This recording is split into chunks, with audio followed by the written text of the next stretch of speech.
She always has. It's just. That's official. Official. I think we should talk about whether we're going to continue to do that, though, sir. It looks like I we're mean, streaming live. Okay. And we're still waiting for a city attorney. Looks like. Let me get back to you. You can read exit full screen. Host. Dr. Bird, I like your necklace. Thank you. Yeah.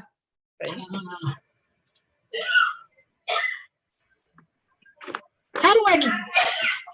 Okay. How do I get back to switch you over? You should be able to, under my name, Nicole, when you hover over it, it should give you a more link. And I believe Participants. Okay. Yes, from the participants panel. I forgot it. Oh, there's Phil. All right. Good Okay, deal. I have it. Okay. All right. Okay, who's got the power now? Lydia's got Lydia's it. good to go. Good. Lydia, take us live. All right. We are live. All right. Good afternoon, ladies and gentlemen. Welcome to our Tuesday, July the 7th strategic planning meeting. I now call this meeting to order. I'm going to hit the pause button for just a minute, and I did send out a revised agenda today. I want us to go over our council rules of procedure just to make sure that we're all on the same page and that we're operating in the most efficient way that we can. Obviously, with us being on YouTube and also on Zoom, obviously businesses and communities all over the United States can join in, and we certainly want to look professional. And I've asked our city attorney, Mr. Noblet, if you would, and I'll be honest, this came, I noticed, I think last Friday even, there was an item on our strategic planning agenda for another public hearing, and I was a little concerned as to how that got on our agenda. And I have addressed with the administration about how our procedures and our process to get things on the agenda. I just want to make sure that we're all on the same page and that we look professional in what we're doing. Mr. Attorney, could you kind of go back to our rules of procedure? I think a lot of that's covered under Roman numeral 3 in section B, and just go over a little bit about how a council person maybe would get something on the agenda. Yes, sir. As far as your rules of procedure that y'all have adopted, you adopted them most recently in October of last year. It's resolution number 30122, and the organization of council business meetings is set up in those rules here as to how you're supposed to conduct business. And the agenda is normally prepared by our office after consultation with the clerk. So we contact Nicole and Maria, and our office works back and forth with Nicole to try to make sure that you have that on the agenda in the correct format. All proposed ordinances and resolutions are required by that set of council rules to be submitted to our office no later than 11:30 on the Tuesday, a full 2 weeks before the council meeting that's going to occur. And so y'all have something that is an agenda for future items that you're going to consider, and it should be on that agenda for future items before it ever gets placed on your agenda that you have for the 2-week session. And it will, after it is on that item here for the agenda for upcoming matters, then it is going to then appear on the agenda. And a legislation can be added to the 2-week agenda as long as it's appeared on the calendar, so that you know when it's coming up, so that you can actually have your public hearings if they need to be conducted on there, and an opportunity for committees to be able to consider matters as well. And there are specific waiver provisions that you can do under your rules. and the chair can waive these requirements and add items to the agenda under certain circumstances. And as well, two members of the council can waive these requirements under certain circumstances. The rules are not really specific on what that is, but. Well, it does give some examples. Could you Yes, read sir. those examples? Yes, basically? sir. The circumstances that we've listed, at least under that rule, are an emergency situation or where the chair or the vice chair is unable to be there at that time or to be able to act on the rule. But it does allow two members to act under those circumstances. And if you want to expand on those at all, we need to at least talk about your rules for the future. Sure. So I don't know if we want to open that up for discussion or if anybody has any questions, but Mr. Attorney, it would be my opinion that an emergency would have to do with a time-sensitive matter. Yes, sir. And Would that's that be one your reason under the law interpretation? that, yes, sir. That's one reason under the law that we give the mayor the power to make emergency purchases in situations where there's something that's immediately pending on there and it's not under normal circumstances. And any type of emergency can't last forever. It's got to have a specific time period. Yeah. So, but I mean, as far as putting something on the agenda that's not on the 2-week agenda, it would need to be in a time-sensitive matter. In other words, there's a deadline that we're trying to meet or so on and so forth. Yes, sir. And sometimes things come up where they've got to be added on. We just learned from the federal government that something needs to be done. We need to do it fairly quickly. Yeah. Yes, sir. Councilwoman Burrs, I see your hand. Yes, thank you, Mr. Chair. Phil hasn't gotten down to number 2, which talks about what we usually talk about, that if you want something to be discussed, then you bring it up at the meeting for the agenda or get the chair to do it. And then the chair assigns it to a committee. Yes, sir. So that's almost should take the place of the other one and reverse it, because the only time the certain circumstances fell in place is if the chair or the vice chair were unavailable, or there was an emergency or an exigent circumstance. And I guess maybe that's where we've gotten confused sometime. About two council people putting something on the agenda. Yeah, that the only time that was to go on was if there's an emergency situation, and or the chair or vice chair are just unavailable. Mm-hmm. So, Mr. Attorney, trying to, I guess, sum this up, there may be maybe a total of 3 ways that something gets on our agenda. Number 1, it has gone through future considerations. So everything ideally would have gone through future considerations to get onto the 2-week agenda, or something goes through committee. In other words, if a council person has a piece of legislation that they'd like to see placed on the agenda, it would go through the committee. Now, it's my understanding from even from 1B that the legislation after going through committee would go on the 2-week agenda. Is that correct? Yes, sir. Normally that's to give the public enough time to know that something is coming. In that regard, that's generally there. And it can be brought by the administration to you in that matter about putting on an item, and y'all choose as the council on what you want on your agenda. The chair has the power to select those items initially, and y'all agree or don't agree with those items. And if it comes through the council, then it should be going through a committee here to be able to be placed on the agenda. On the 2-week agenda. Yes, sir. Let's just be very clear on the 2-week agenda. Yes, sir. Okay, so and then the third way that something could get on the agenda would be by permission because of an emergency or some kind of time-sensitive matter. Okay, I do have a couple of hands. Councilwoman Burrs, Oh, I'm sorry. Yeah. I didn't know if you had a follow-up. Councilman Gilbert, then Councilman Ledford. Yeah, let me make sure I understand clearly. So you're saying that the chair, vice chair, or 2 people of council, in order to put something on the agenda, we announce it, we put it on the 3-week out, and then for 3 week out, we assign it to a chair. Yes, sir. So the committee could actually hear it. Yes, sir. That would And work. then goes, from that point, it goes on the agenda for 2 weeks out, correct? Yes, sir. After it's gone through committee. Committee. After committee, the committee chair should say, are we ready to place this on the agenda? If everybody confers, then it would go on the 2-week agenda. Now, let me ask you this way. Say that we discussed something, say 3 months ago, and we already discussed it, but wasn't brought back up 3 months later. We discussed it. Does that go on the agenda?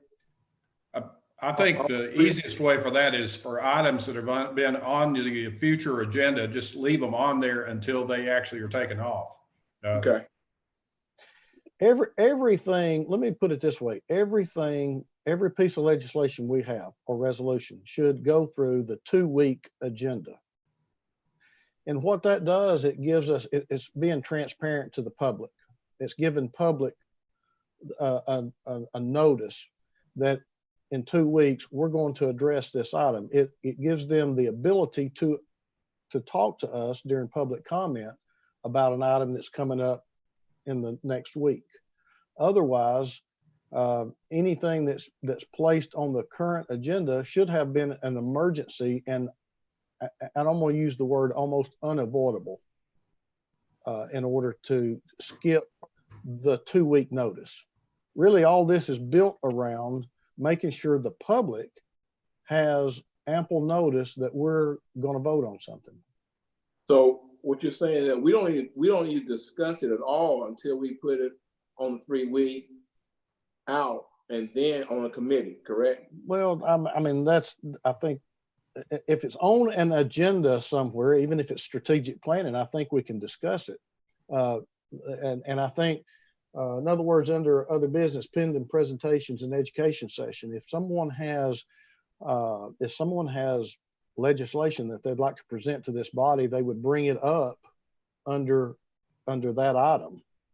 We could briefly discuss it then, but then it would be placed in a committee. And then once it's placed in the committee, it would be heard and then decided, does it need to go on the 2-week agenda? Is that? So whoever does it can make a decision that they're gonna put it or discuss it right then, or just put it on committee and discuss it at a committee. So they come to the chair first and I need to put someone on a committee. Yes.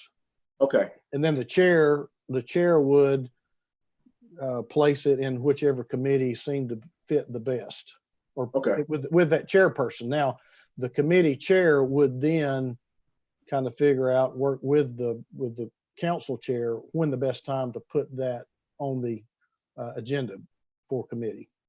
Okay. All right. Councilman Ledford. Thank you, Mr. Chairman. So my question was related in the committee process, number 2 that you listed, and that was, once it's heard in committee, it is not an automatic placement on the 2-week agenda. At that time, should we call for a vote to move it out of committee and place on the agenda? And through that majority vote, whatever that turns out to be, that would be our next course of action. Is that right, Mr. City Clerk? Well, I would just say I think that would be probably the best way to do it. I think a lot of times we ask, are we ready for it to be placed on the agenda? And if no one has an objection, I think it's just placed on there. But I think Councilman actually taking a vote, are you ready to vote on this, would be a more appropriate way to handle it. That clearly gives us direction on what to add, and it keeps Nicole and Maria from putting things on that y'all aren't ready for right now. Okay, so as a committee chair, we should probably at the end, no matter what committee, legislation that's before us, make that question, call for that vote, whether to move that item onto our 2-week agenda. Or at least tell us which day you want it on the agenda. Or yes, if there's a specific date that we need to reassign it to for whatever various reasons. Yeah. Okay. All right, I'm clear. Which would be at least 2 weeks out. Which would be at least 2 weeks. Roger that. Yeah, I'm clear. Thank you, Chairman. Okay. And by the way, I think, Councilman, in your case, since you have so many items, many times, you might could just say, are we ready to move all of these items onto the agenda? Roger that, sir. If we're not, we could separate them out. Councilwoman Coonrod. I think for me, well, first, thank you for the refresher, because for 3 years, we've actually been doing it wrong, right? So for 3 years, it's been said, and we've done, all of you.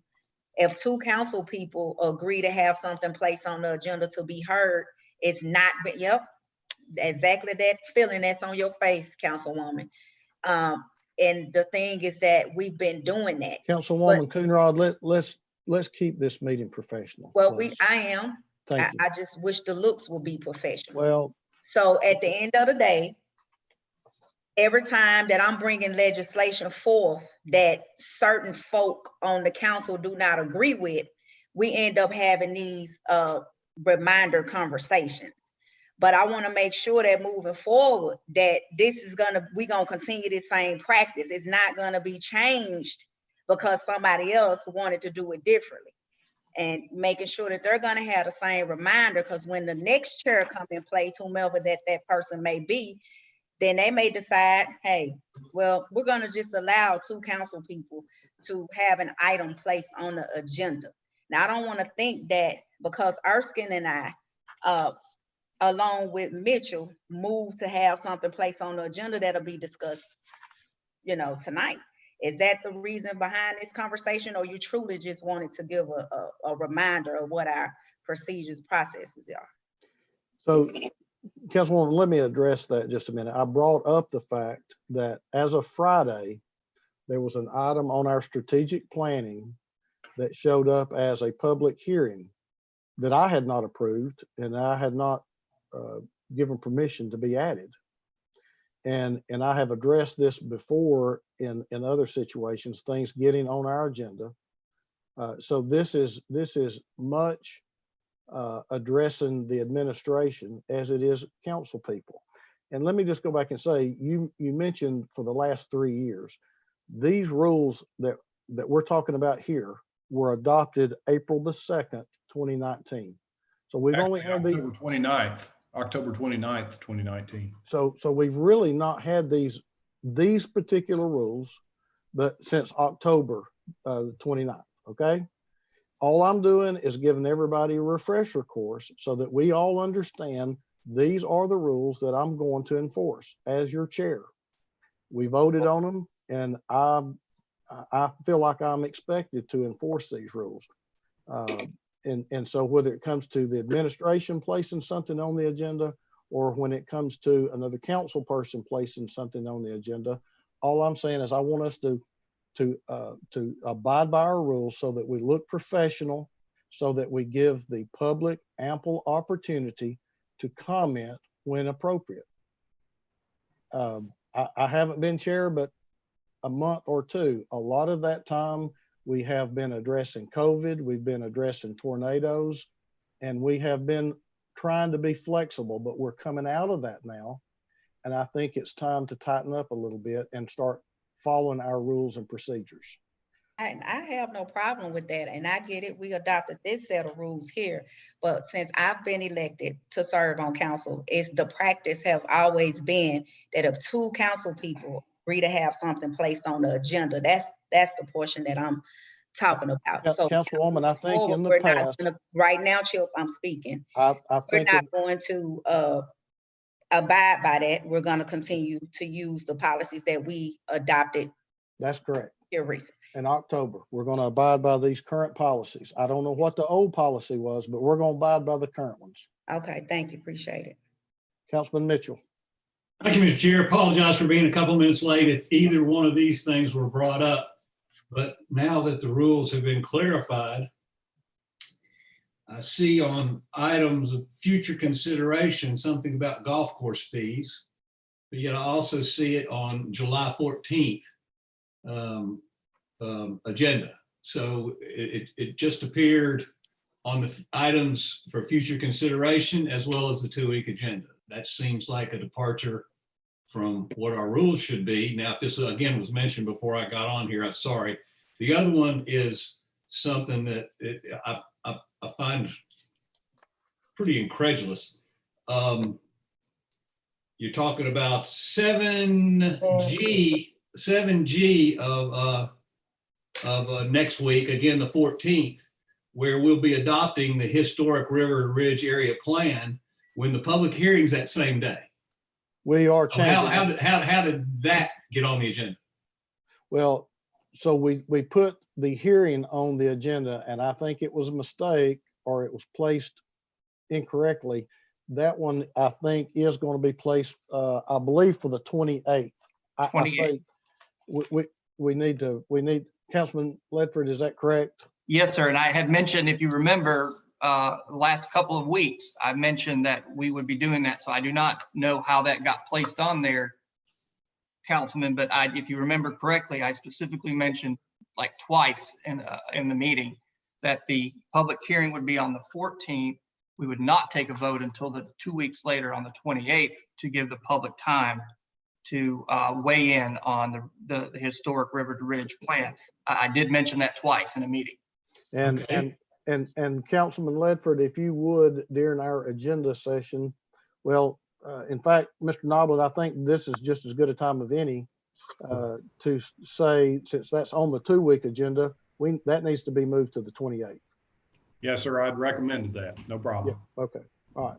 Now, Councilman we can go over, because we do have Public Works and Transportation, we can go over something on future consideration, because we decided a couple of weeks that we could do that if it has to do with Public Works and Transportation. That's correct. But the fact that it somehow got on the 14th agenda without us even bringing it up in committee seems like that's not following the rules. And I'll just yield to the council what you want to do, because we can hear about it. Well, if someone from the golf courses shows up, or someone can explain to us in the Public Works and Transportation Committee meeting, we can go over that today, because it is on the 2-week agenda. And while it doesn't specifically follow rules, I'm going to leave it up to the rest of the council what you want to do about that. So, and I forwarded everyone an email from the attorney where I made it clear that the only way an item should get on the 2-week agenda is if it has been on future considerations, or it has added by permission on there. And we've tried to, and I reiterated that again today at our 9:30 meeting with administration, that I want to make sure we follow a process that when something's on our 2-week agenda, we should be able to look back a week and see it on future considerations. So we can address that, Councilman Mitchell, when we get to our Public Works and Transportation. And if it's to where we can bump it a week, we will, so that we will be following our procedures. Thank you, Mr. Chair. Yes, sir. Any other questions about our rules of procedure before we move on to the next item? Okay, I see no hands. Thank you. Our next item on is building reopening and mask. And I think Councilman Mitchell, you had some questions maybe last week about whether mask will be required. Is that correct? And going back and I mean, it looks like the county mayor's has directed an executive order requiring mask after Friday, at least in public buildings. Does that take care of your concern, or did you have some other concerns about mask? Yes, sir, that takes care of my concerns. Thank you. Okay. All right. Any other questions, concerns about the mask and possibly any of the building reopenings from the council? Okay, I see no hands. That brings us to racial equity training, and I have Councilman Mitchell's name by that. Councilman Mitchell, I'm not sure if you inherited that or you volunteered, but if you would like to handle that, or. Well, actually, Mr. Chair, I volunteered to help Councilperson Coonrod with that, so I'm going to yield to Councilperson Coonrod if she's willing. All right, Councilwoman Coonrod, would you like to address the racial equity training piece? Sure. And as Councilman Mitchell just stated, that we both are, working on this together. He sent out an email with the training that LaQuisha Ewing, that she does, to everybody. So hopefully everybody had an opportunity to review it.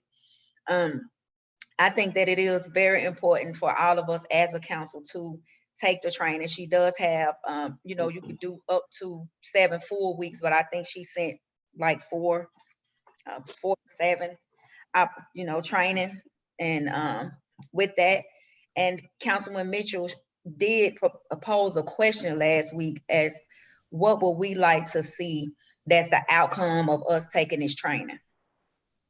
What does it look like for us cost-wise? What we have to do if we have to go through purchasing? Is it something that we can just go ahead and take care of? And for me, I think that it gives us, we can foster the understanding about the key, concepts about institutional racism, systemic racism, the implicit biases, racial equity, and whiteness, white fragility, all of that, what it means.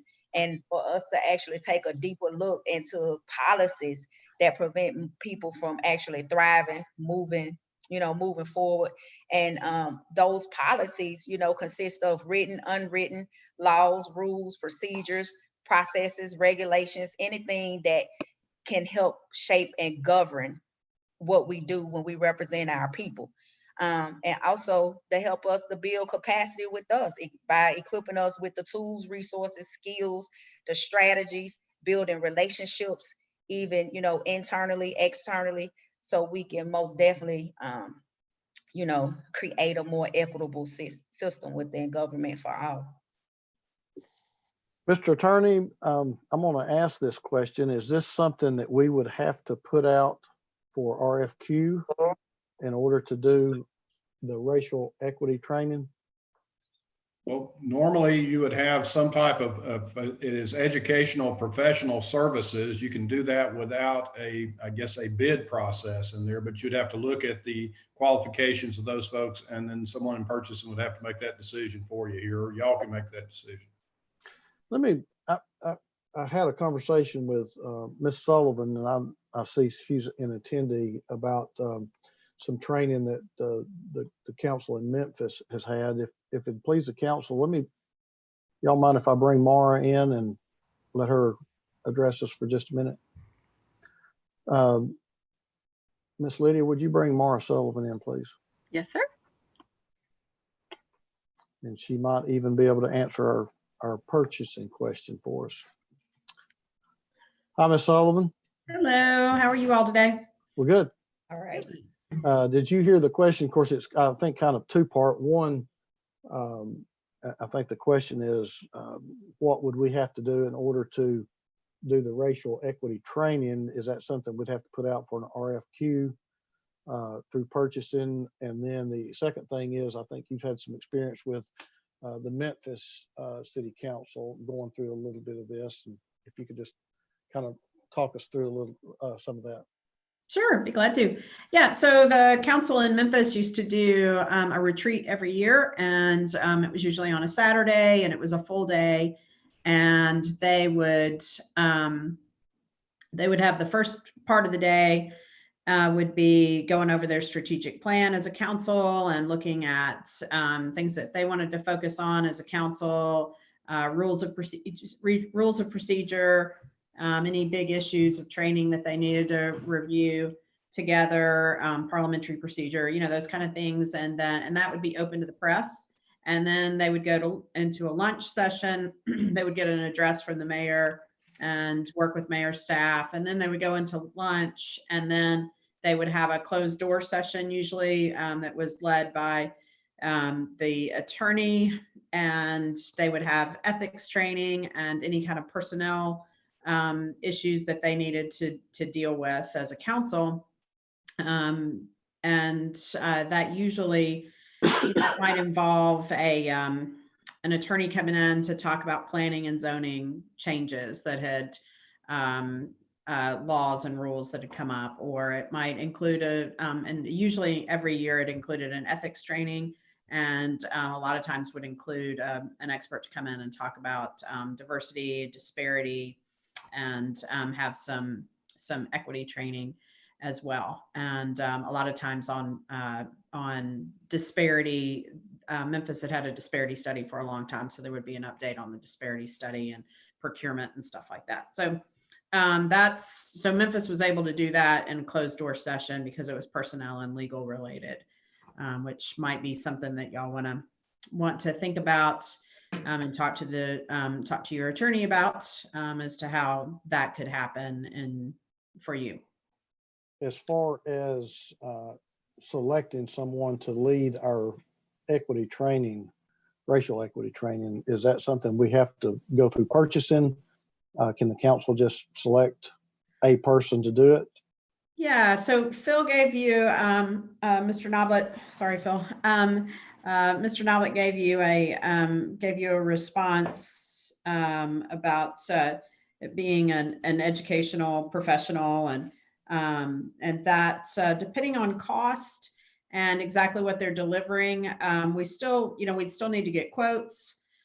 3 quotes from a professional doing that. And also, we'd have to kind of look at the scope of what you're looking at doing and determine if we needed to do an RFP. And we have Vicki Haley, our purchasing director, on, and she could give more detail on that as well and chime in if we could get a little more detail on what y'all are looking at doing. And of course, we have the GARE study that we're doing now with the Alliance for Racial Equity, Governmental Alliance for Racial Equity is what GARE stands for.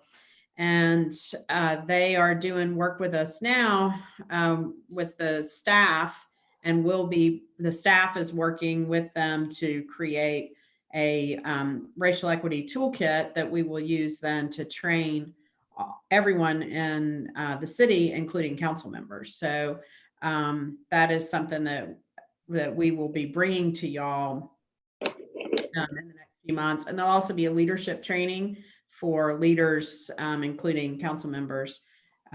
So you'll have some other opportunities coming down the line soon as well.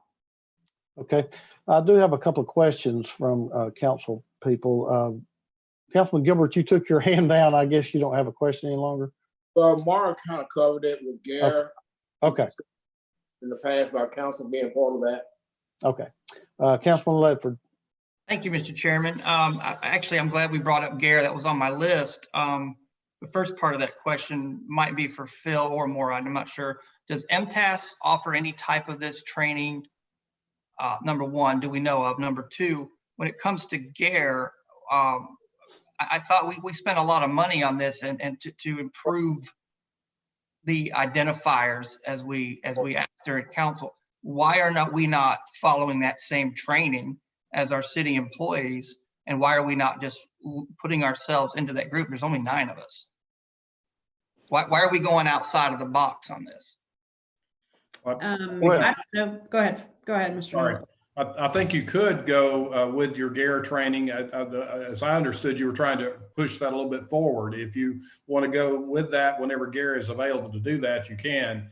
There's a statutory provision here under Tennessee law. It's at 12.3.1209 that allows y'all to be able to hire professional services that provide lawyers to you, fiscal agents, or advisory or consultant services for folks that are educational consultants. So that's the statute would authorize y'all to be able to get someone without necessarily having to go through a bidding process, but you still have to be satisfied that the group that you're going to be asking to come before you is what you as a body want to hear from.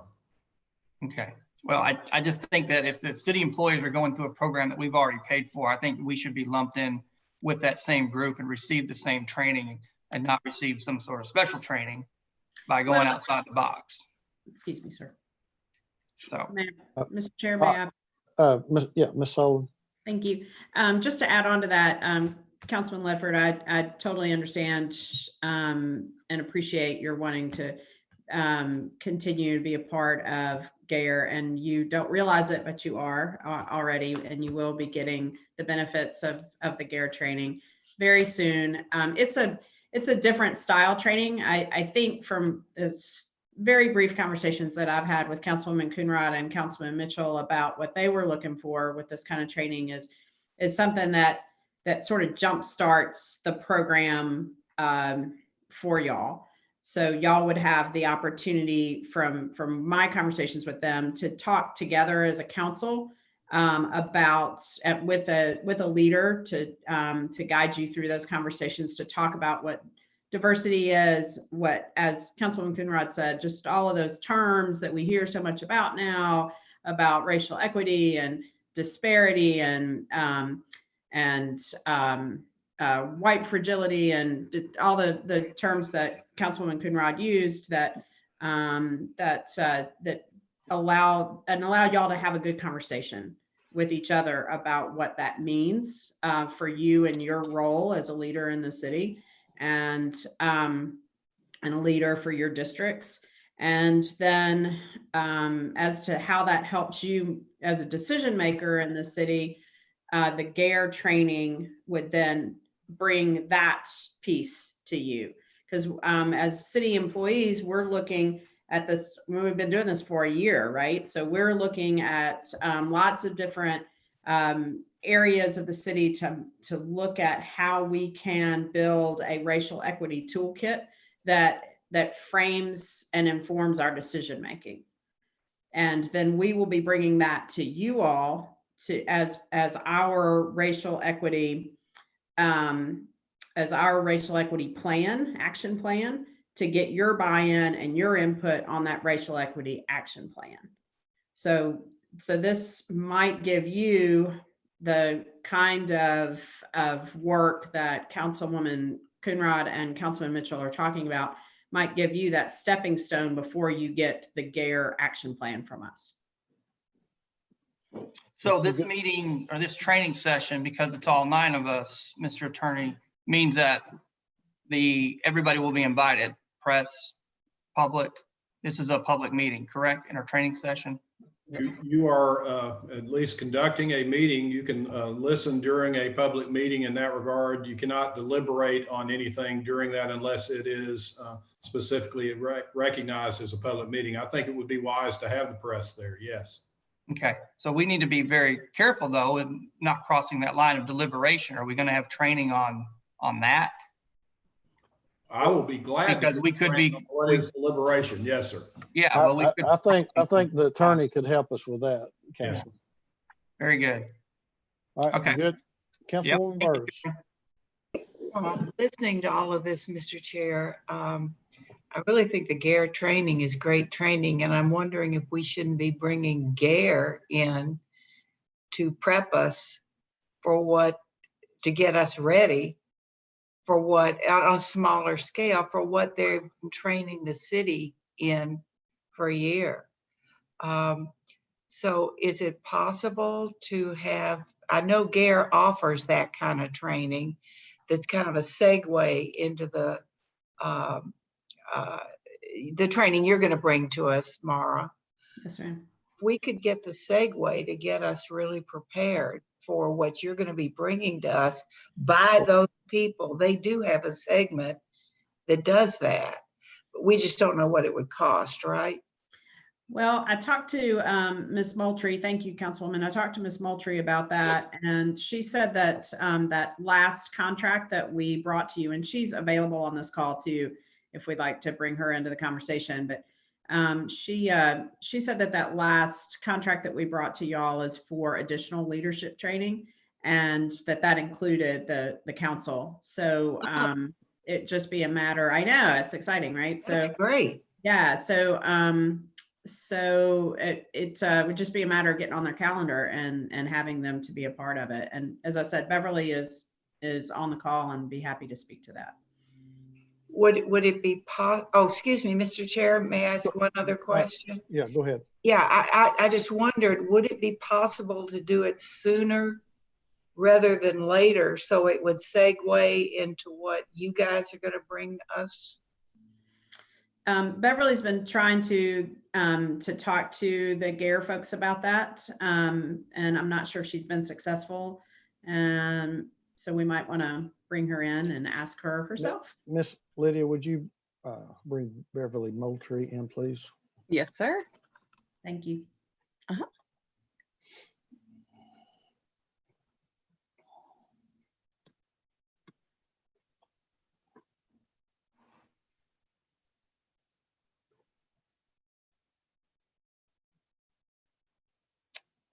Hi, Miss Moultrie.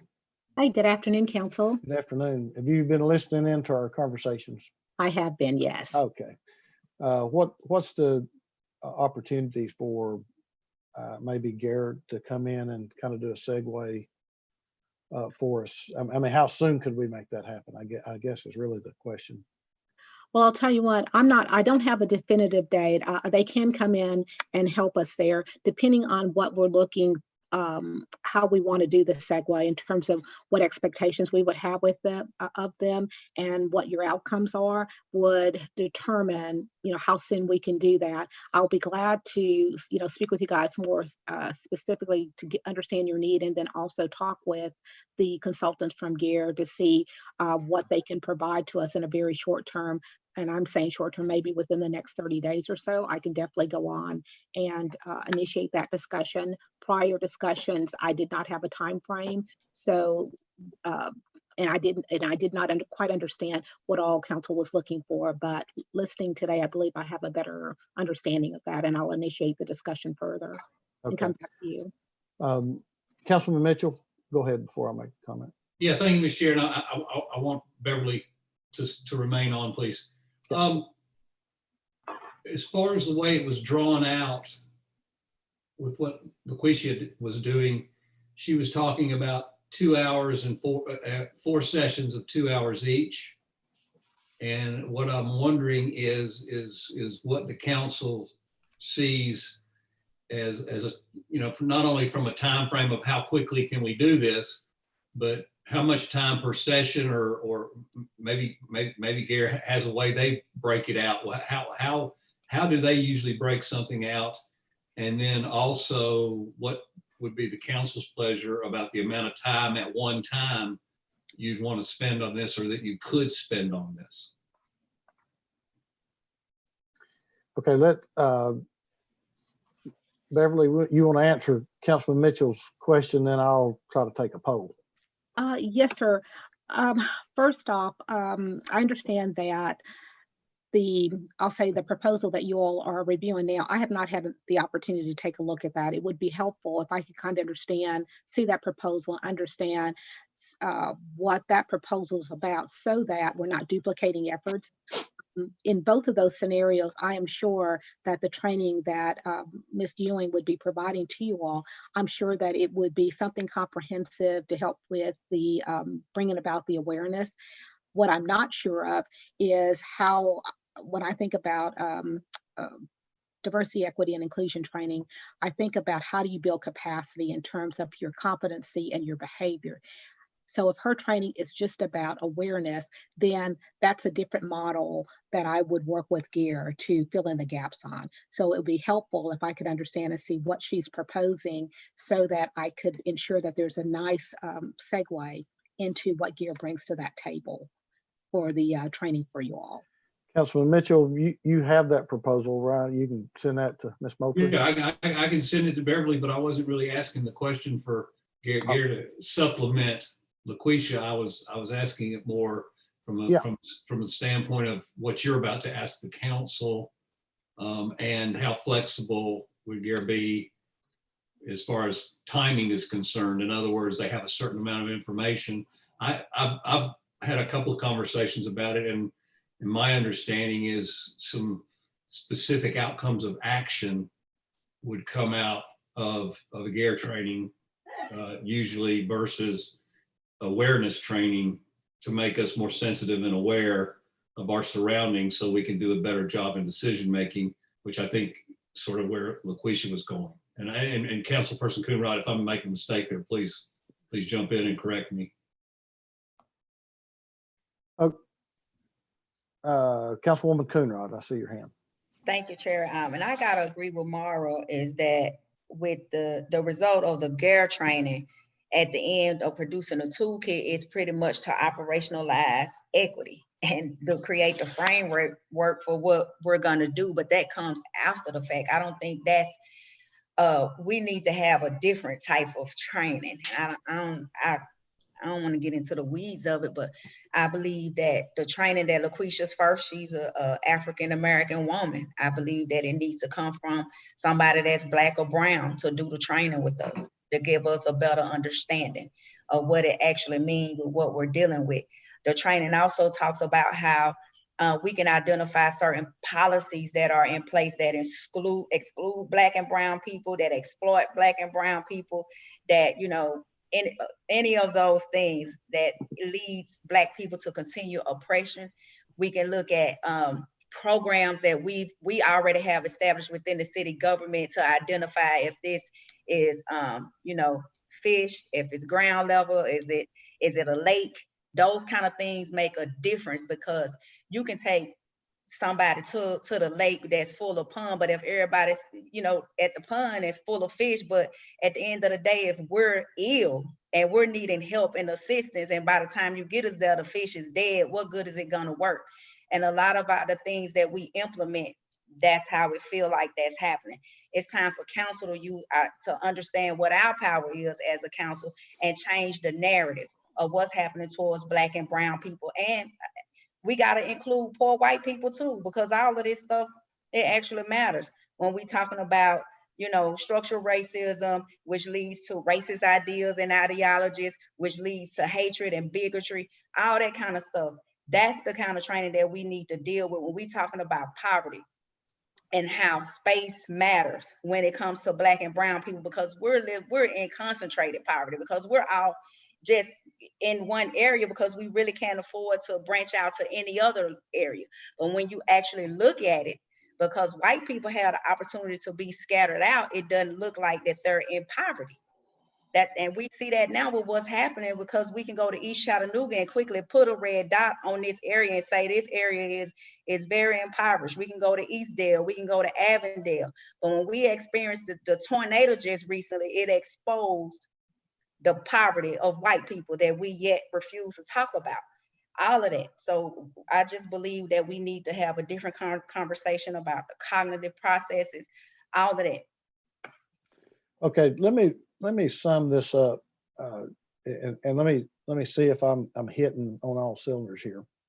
It's my understanding, first of all, we need a scope of work, and I think in order to arrive at a scope of work, we need to sit down and at least a subcommittee, an ad hoc committee, come up with that scope of work. And I think we also need some objectives. What are we looking to get out of this? In other words, when we go through this, what was the benefit? So I'm gonna, Councilman Mitchell, I heard you say, and I don't know if Councilwoman Coonrod wants to lead it. I really think that we need to put together a little ad hoc committee of council people that can come up with a scope of work, that can come up with some goals and objectives that we want to accomplish once we go through this training. I think we need to put it out to bid so that we're fair, so that we're not just picking someone, or Mr. Attorney, and this may tie into something that I've been trying to get pushed through now for about a year, is get a blanket contract for some consultants that this council could call on, which basically involves putting out an RFQ and then selecting the people that we feel like would be best prepared to do this work. So, I mean, I think if we put out an RFQ for training, race training, for some other items, I think this could fit and dovetail into what we've been trying to do with the money that we have in the office that we're not currently using. So, Councilwoman Coonrod, are you good with a little ad hoc committee to come up with a scope of work and some outcomes for this project? You know, I always try my best to be honest with you, Chill. No, because I feel like, again, we try to dance around what the true issue is and what we're dealing with. We have to deal with something. We need to be moving towards action. We can't continue to say we're going to do an ad hoc, we're going to put it on the 3-week outlook, we're going to place it out for bid, and we know how long that process is. By the time we actually get back around to it, months done past, we're running for election again. 9 of us are here now. We don't know if we're coming back unless we get elected again. However, we've had protesters for a month now. We've had protesters coming to some of our council members' homes. We've been given demands and asks. And we're working within a system that constantly shows us the racism, the inequalities, and everything else to go with that. This isn't about diversity and inclusion. So I don't want anybody to get it misunderstood. This is something to me that I feel like that's an emergency.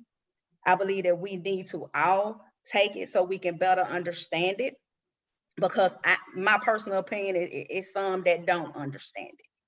And that's okay. And I want to make sure that we're helping each other understand where we are in 2020. It saddens me that we have to continue to even have these kind of conversations. And I will hope that just as much as it's urgent to me to make this happen, it needs to be urgent to our council to make it happen. I don't want it to be just another thing that's looked at as an issue that we're just going to talk about, gloss over it, put a Band-Aid on it, and leave it at that.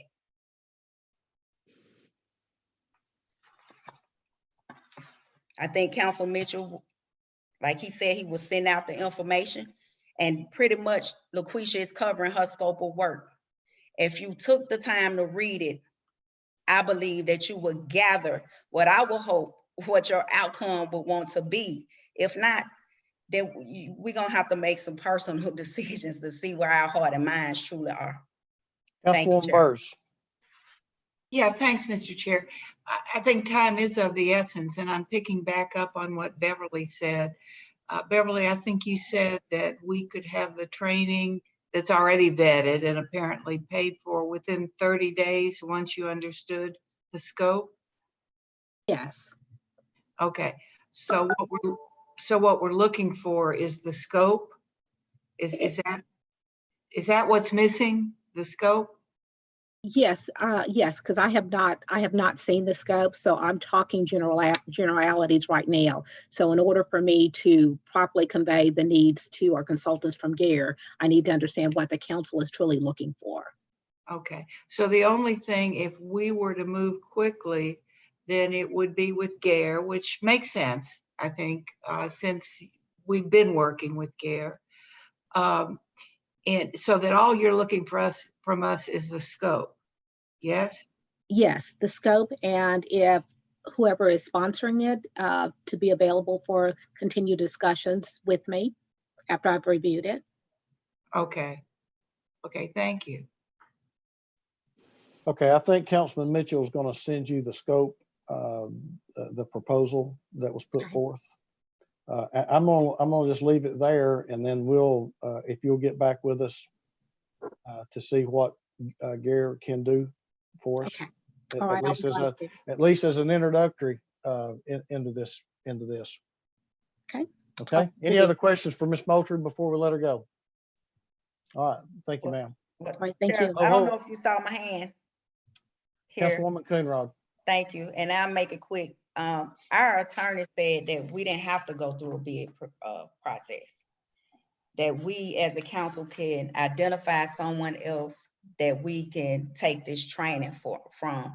I mean, I get it. Thank you, Councilwoman, for your recommendation to use GARE, but I don't feel comfortable with using GARE. I think we should use somebody else, another organization, another entity, because GARE isn't gonna produce what Mitchell and I are expecting from a training. Now, GARE can come in, I think, once we get to that point of operationalize and everything to create the toolkit, then that's a different thing, but that's just my opinion. Thank you, Chair. Councilman Mitchell. Thank you, Mr. Attorney. I'm a little confused. I think at one point you almost said what Councilperson Coonrod said you said, but will you please repeat, do we need to go? Now, this is not a bid, so I want everybody to quit using the word bid right now. All right, this is a request for qualifications, request for proposal, whatever. But what are the steps that we would have to go through, not need, but have to go through to get this training in front of us? There is a statute, as I mentioned a little bit ago, that is 12.3.1209 that references how you get professional persons, people that provide legal services, financial services, or advisory or consultant services. Those individuals can be allowed if they have some sort of professional group that they have gone through of high ethical standards. Normally it's talking about teachers in that regard who have met the requirements of the state to be able to be in that position. So that is one of the methods that you can look at to award a contract to allow individuals to perform services for you under those circumstances. But I haven't known anything about the professional standards that are involved here. That is how GARE, I believe, was initially chosen by the city to be able to provide the services that we have. So that's the standard, and that statute is 12.3.1209. So is it your legal opinion we would need to request for qualifications or request for proposal, and then take those, which would require a scope? Yes. And take those to be able to ourselves independently hire a consultant? Yes, sir. You need to have that to be able to justify your basis for it, and then go on and hire who you want. That's a 5-vote issue by this body, though. I'm sorry, what's the last? I think it has to be a 5-vote issue by this body. Your majority. It's not one individual. It's the majority. Right. Okay. Thank you. Thank you, Phil. Thank you, Mr. Chair. Thank you. Thank you, Ms. Moultrie. Ms. Liddy, you can let her go. And I think Ms. Sullivan, any questions for Ms. Sullivan right quick?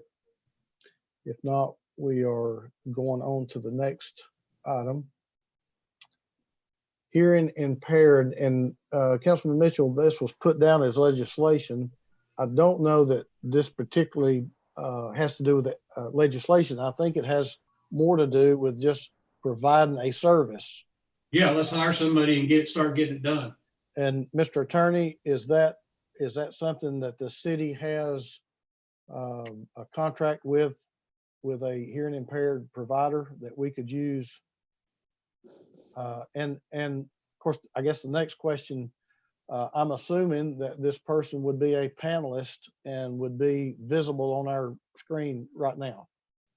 The city currently has a contract for Title VI purposes to be able to talk to individuals that are hearing impaired. We do not have a contract that I'm aware of to let them be on every Tuesday meeting here. That would have to be something that you'd have to expand. And I think they have an hourly rate. I can get you what contract is currently in existence so you can see that here for next week. Is there any way we could, let's see, is Mr. Salmon's on here? I can find out. I don't see him. I'm not seeing him. I think he is. Oh, okay.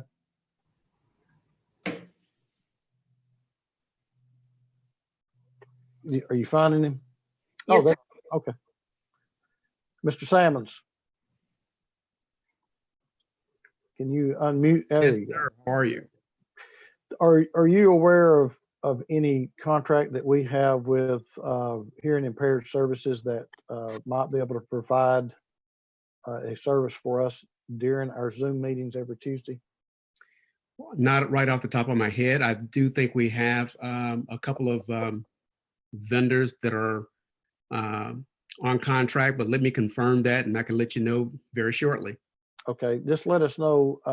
We'll touch base with you again at our 3:30 agenda. Can you have it that quick, or? I do my very best. Okay. One thing for Mr. Salmon's end of it here, I believe we also have that same service for the courts. So yes, it could be available for both the courts and for Title VI purposes. Yes. Okay. All right. Thank you. Thank you, Councilman Mitchell.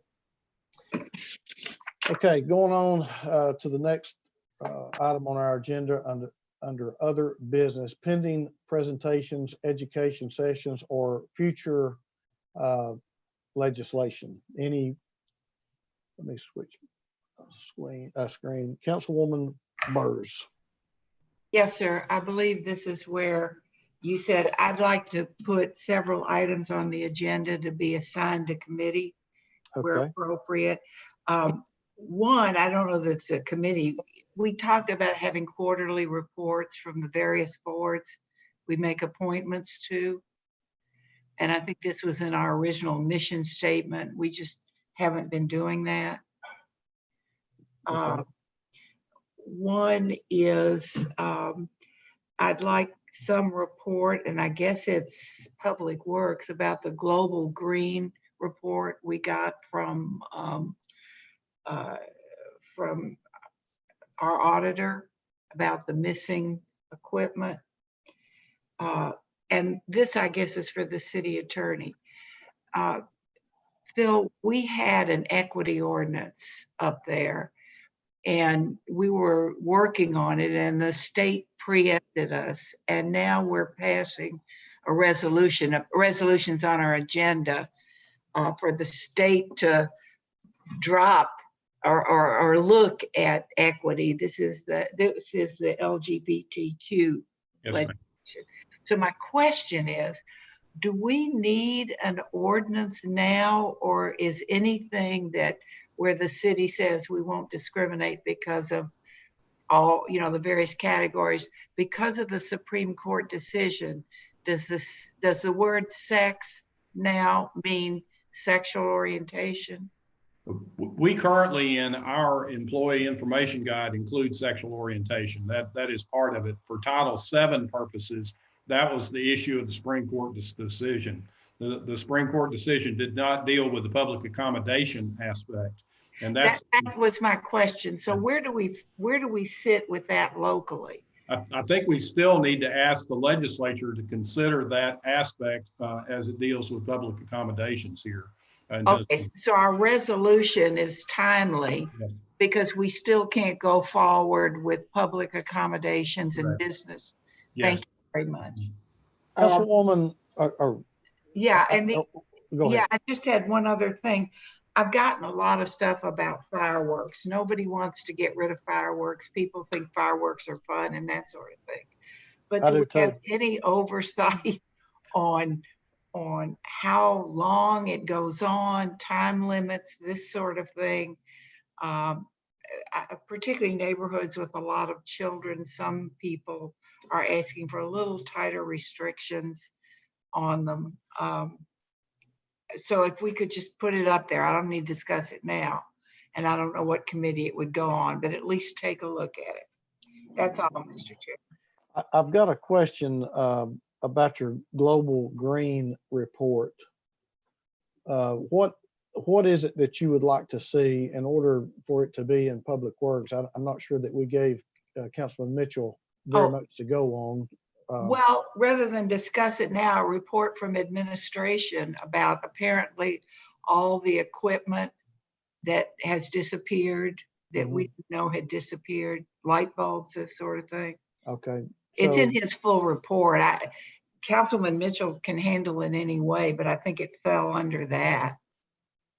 I don't need to study just what happened. Okay. So Councilman Mitchell, we do have a Public Works committee today. So I guess in 2 weeks, is that fine? I guess Councilman, just have someone from the administration address the report. Is that what you're looking for, Councilwoman? Well, okay. I'm sorry, Councilwoman. Is that what you're looking for? Yeah, I'm fine. I wasn't making a big deal. I just wanted some sort of response. I have 2 questions. One of them I'll be glad to try to handle, bringing the administration in a couple of weeks. The first question would be to the attorney. Mr. Attorney, stand accurate with his report? Well, I believe he's trying to at least include the information that he had.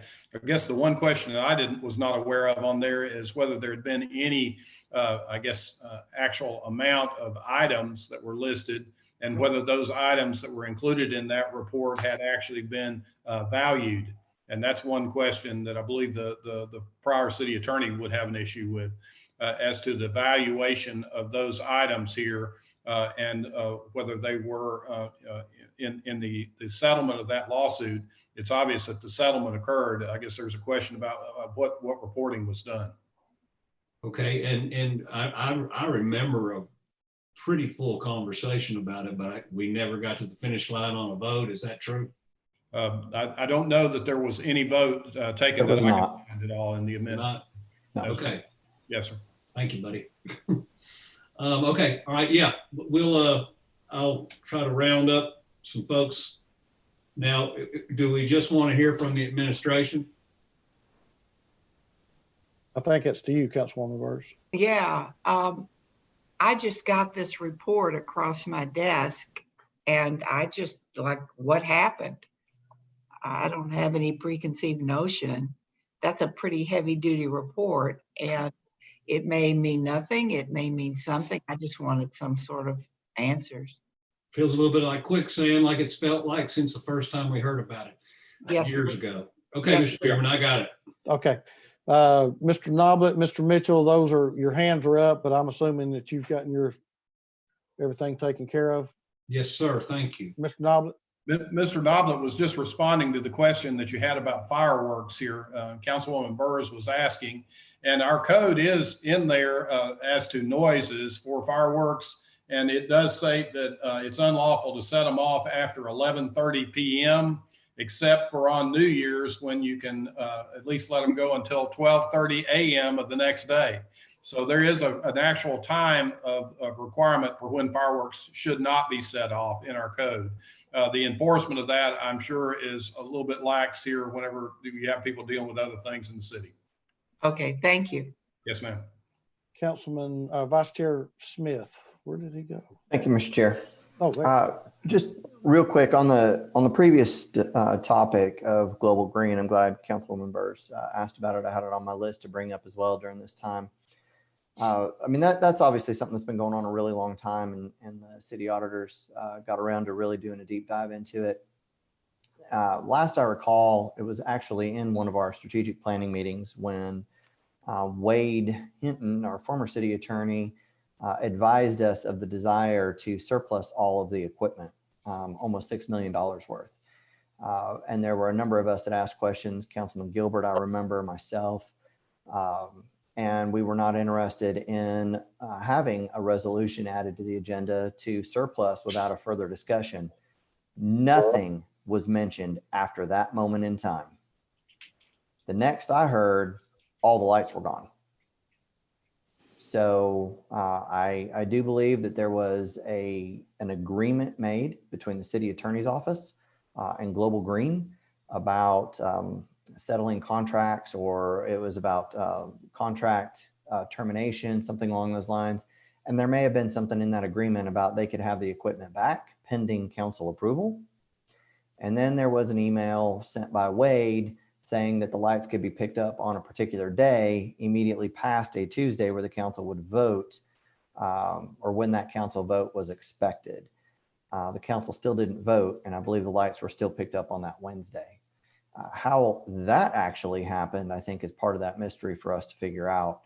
But there are more questions as to process and exactly how this took place, with our assets being taken without permission. And if they did have permission, that piece is still missing from the auditor's report. So I would very much like a briefing on that. And Councilman Mitchell, I would like our auditor here, as well as the administration in that meeting to have to clarify some of those items, if you wouldn't mind, sir. I was just going to actually ask that question. Thank you. Thank you. Thanks for the clarifications. Okay. Councilman Byrd. You're muted, sir. There we go. Thank you. Thank you. Phil, I'm with Councilwoman Burrs. I've been getting several complaints about these fireworks, and I just left where even over here in my community, it's not just the fireworks. People are also shooting guns alongside the fireworks, and I've received several property damages in my community. And so I would like to know, what can we do, and talk to you at a deeper dive with that, and alongside Councilwoman Burrs, to how can we strengthen those efforts to stop people from firing fireworks after 11:30, and to see what would be the repercussions if you are found doing it. Will you be cited? Will you be a court fine? How does that look? And to start getting the police department to enforce that. And it seemed like that will fall under public safety. Not sure, sounds like it, but I'd like to talk to you guys about that in a deeper conversation, if that's okay, Phil. Sure, yes, sir. Thank you. Is that it, Councilman Byrd? Yes, sir. All right. Councilwoman Coonrod. Well, Chairman, mine is on a different topic outside of, so if anybody have anything else to address what Councilwoman Burrs is talking about, they can go ahead, but mine is on something. Unless Councilman Mitchell has is that a new hand, Councilman Mitchell? Yes, that's a new hand. In fact, I dropped my hand before because I forgot about what I was going to say, but it has to do with what Councilperson Burrs. Okay, go ahead, sir. Mr. Attorney, is the fireworks, is that part of a larger noise ordinance? It is part of your noise ordinance on there as to fireworks. The aspect of shooting firearms is a little bit different section. It's under chapter 25 in the city code, but it's a different location. And there's distance requirements involved as well as noise requirements for neighbors if that occurs. So that's in there as well in your city code. The sale of fireworks themselves is also regulated by state law here. And it is not allowed here in the Hamilton County, with one exception being East Ridge, which just recently got that permission written into the state statute. Okay. I don't know what the rest of the council thinks about this, but if it relates to noise in a larger ordinance, I've had some complaints from constituents that actually are living on our side of the river from factories that have installed new equipment that is supposedly ultra loud. I haven't driven out to hear it yet because I just heard it today, but there's some possible noise ordinance problems with that equipment that's traveling across the river. So I just like to throw that in there. I'll do some research on my own, but at some point, as we're ruining everybody's fun, getting rid of those fireworks, then we'll hopefully you'll let me talk about that too at the same time. Right. Thank you, Mr. Chair. Okay. All right, Councilwoman Coonrod, is this does this have anything to do with pending presentations, education, or future Of course, legislation? Yes. Okay. It does. Mm-hmm. Go ahead. Thank you, Chair. I just wanted to see if you would be interested, or any other council person, in hosting a education session as to what the city government does. Because for a whole month, we've been getting things outside of what we actually do. So I believe that it's time to have an education session. We can do it virtually, invite people to come to it, or we could just host it at our, one of our strategic planning meetings. It could be a one-page you put up and you just go through it for our constituents, or maybe even do it at 6 o'clock because more people will be in attendance at that meeting, or maybe put a publication in the media, because I believe that our constituents really need to be educated about it. We've seen during this 30 days that we have a lot of new people, young people that's now getting involved in a lot of justice work and want to be involved in the community now, but they haven't been educated as to the fact that we have two different governments. So that's my first ask. So let me be clear. Well, let me ask you to do this. Your ask was to an education session on what the city does. Correct. I'm assuming services that the city provides. No, what city council does. So example, what city council does. Right. So people will know the different legislative bodies. So we can't fire Deputy Kilpatrick. They need to be directed to the county commissioners, the sheriff's department. That's not something that the city council does. The city council does not fund the sheriff's department. It's a lot of different things, but I think people should, be educated as to what exactly our roles are as council people, what exactly the mayor has the power to do. I mean, he may want to do a live on his Facebook tonight about that, but I think that people, they misunderstand exactly what city council can do, what we're capable of doing, those things. Okay, all right. And then the second one is, I only have two more and I'll make it quick, is that I would really like to visit. Mitchell and I have been conferring with Phil Noblet about it. Nashville, they passed some legislation recently about phasing out non-owner occupied short-term vacation rooms. And I would really like us to take a look at it to see how can we make that happen for in Chattanooga. Although we don't have a city-wide ordinance for everybody to have short-term vacation room, but I think we should look at zip codes where a lot of people are just purchasing property, making them into non-owner occupied in impoverished areas. So, and we can take a look at phasing it out. Okay. Is that it? The last thing is that also I would like for us to revisit the conversation, and we had an ad hoc committee that consisted of Councilman Smith and Ledford and I, where we talked about voting, our election processes for the city.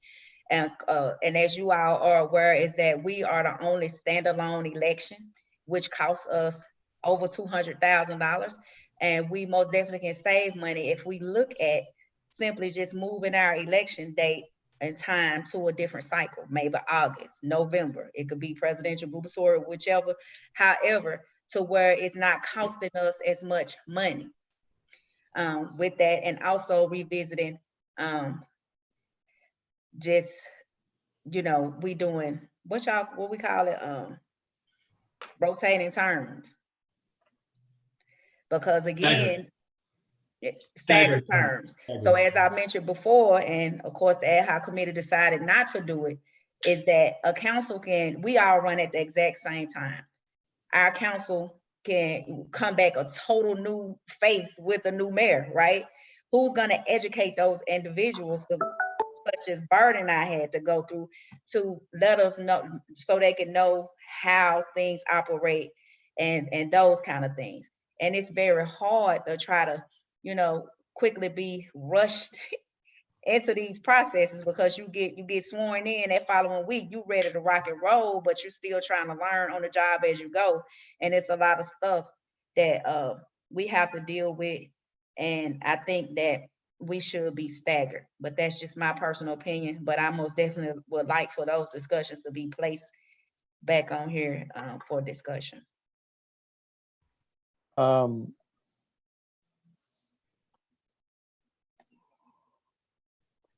Okay.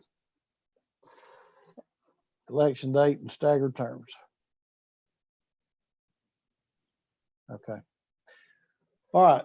Anything else that needs to come up under other business? We have about roughly 15 minutes left. Do we need a 15-minute break before we go to our 3:30? We do have one other pending legislative matters, 8 can't wait resolution. It just says to be announced. Are we ready to have that in committee, Councilwoman? Have you got the legislation? And Phil sent it out, and it's basically just, being supportive of our chief of police and making sure that he's okay, because whoever the next mayor is, they have the authority to keep Chief Roddy, or they could get somebody else. I want to make sure that if someone else is appointed, that they're not going to change the work that he's done. That's it. Okay, so this is actually legislation, not a resolution. No, it is a resolution right now. Okay. A resolution not going to change anything. Well, but, we can put that in legislative committee, Vice Chair Smith, if you would like to. Happy to hear it anytime. Okay. It's ready. I'm going to put that in your hands, and Okay. you schedule a time for us to hear that. Well, let's hear it next week if it's ready. I haven't seen it. Let's at least do it 2 weeks out, I think. Don't we have, let's see, next week? I was looking for, I tell you what, bring it up at 3:30. Let me look. I thought we had some different committees. Well, we got youth and family, but yeah, we got youth and family next week. Maybe we can do it next week. Okay, we need to take a little break before we come back at 3:30. So we'll go ahead and end this meeting, and then we'll see you back at 3:30. All right. Sounds good. So everybody in a few.